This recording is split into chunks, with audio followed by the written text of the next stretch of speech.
जबरदस्ती बीमा वालों को ठुकवा दिया, सबको बी का वैक्सीन। फिर मैंने केस लगाया सरकार के खिलाफ, केस लगाया तो मैं जीता, सरकार हारी, तब से ये वैक्सीनेशन बंद हुआ।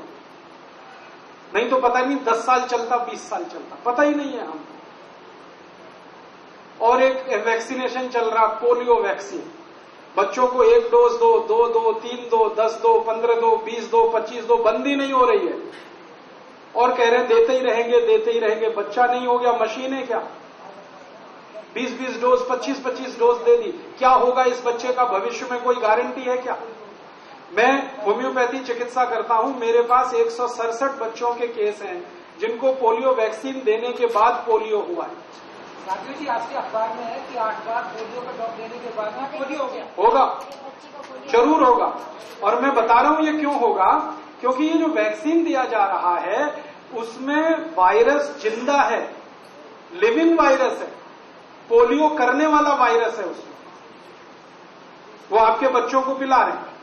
और क्या उसके पीछे सिद्धांत है कि लिविंग वायरस शरीर में डालेंगे तो इसकी एंटीबॉडीज डेवलप हो जाएंगी तो शरीर लड़ेगा। अगर नहीं हुई तो कोई बच्चे में हो गई, ठीक है, जिसमें नहीं हो पाई उसको तो पोलियो होगा ही, कोई नहीं रोक सकता। अब वैक्सीन बिक रही है, धंधा चल रहा है और बच्चे पोलियो के शिकार हो रहे हैं। ऐसी लूट मची है इस देश में चारों तरफ। और कोई सरकार आए, ए पार्टी की हो, बी की हो, सी की हो, डी की हो, उनका एक ही उद्देश्य है, वो भी लूट में हिस्सेदारी करें जैसे पुरानी सरकार कर रही थी। एक 100 रुपए का लूट है तो दूसरा 90 रुपए का लूट है। एक नागनाथ, दूसरा सांपनाथ। आपके सामने 2 ही चॉइस है, नागनाथ को वोट दे लो या सांपनाथ को दे लो, डसेंगे दोनों, क्योंकि व्यवस्था वैसी बनी हुई है इस देश में। तो ये गंभीर समस्या पैदा हो गई। मुझे तो कई बार एक मुहावरा कहने का दिल करता है कि पहले से कोड़ था इस देश को, खाज और हो गई है।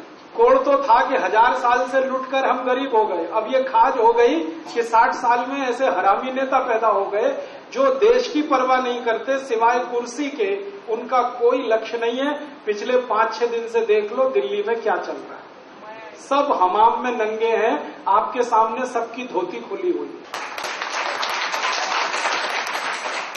कल तक जो एक दूसरे को गालियां देते थे आज हाथ में हाथ डाल के बैठे हैं, देख लो आप। और कल तक जो एक दूसरे को सीधे मुंह देख नहीं सकते थे उनकी दोस्तियां हो रही हैं। तो ऐसे बेईमान और हरामी नेताओं के हाथ में आपका देश, जो अंग्रेजों से भी ज्यादा खतरनाक है। अंग्रेजों को तो कई बार ऐसा समझ में भी आता होगा कि आज नहीं तो कल हम भारत छोड़ ही देंगे, ये तो छोड़ने के लिए तैयार ही नहीं है।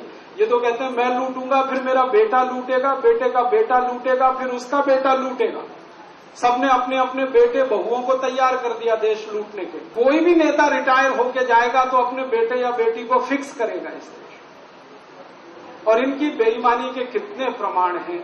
संसद में अगर कानून बनाना है तनख्वाह बढ़ाने का तो 1 मिनट में बनेगा, और संसद में कानून बनाना है गोरक्षा का तो 60 साल नहीं बनेगा। गरीबी, भूखमरी, बेकारी दूर करने का कानून नहीं बनेगा। नेताओं का टीए बढ़ाने का कानून 2 मिनट में बनता, और कोई उस दिन विपक्ष नहीं होता, सब सत्ता पक्ष में होता। तो ऐसी स्थिति देश में आई तो मुझे बहुत दिल में आग लगी हुई है, और ऐसे ही स्वामी जी को लगी हुई है। हमारी उनकी दोस्ती इसी कारण से हुई। मैं आज से ठीक 11 साल पहले उनको मिला था, और मिला था एक आश्रम है हरिद्वार में, आर्य वानप्रस्थ आश्रम। आर्य वानप्रस्थ आश्रम ज्वालापुर एक जगह है हरिद्वार में, वहां मैं वहां व्याख्यान देने गया था। स्वामी जी उसकी अध्यक्षता करने आए थे उस कार्यक्रम में। तो उन्होंने जब ये सब सुना तो उन्होंने कहा यार तुम तो ऐसे ही आदमी हो जैसा मैं। तो मैंने कहा हाँ हो सकता है। तब वो मुझे अपने आश्रम ले गए कनखल, रात भर हम बातें करते रहे 2:30 बजे तक। फिर उसके बाद अगले दिन रुका, फिर उन्होंने कहा कुछ करना चाहिए देश के लिए। मैंने कहा हाँ करना चाहिए।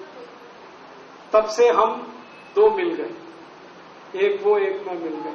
फिर मैंने कहा स्वामी जी आप एक फौज खड़ी करो, और इतनी बड़ी फौज खड़ी करो जितनी बड़ी अपनी सेना, और एक दिन ये फौज खड़ी हो जाए तो ये सारे हरामी नेताओं को एक दिन हम पानी के जहाज पे भर के हिंद महासागर में ले जाकर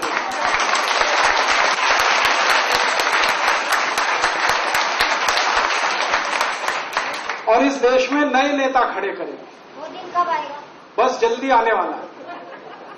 आप बस फौज पूरी कर दो। अपनी आर्मी 15 लाख की है।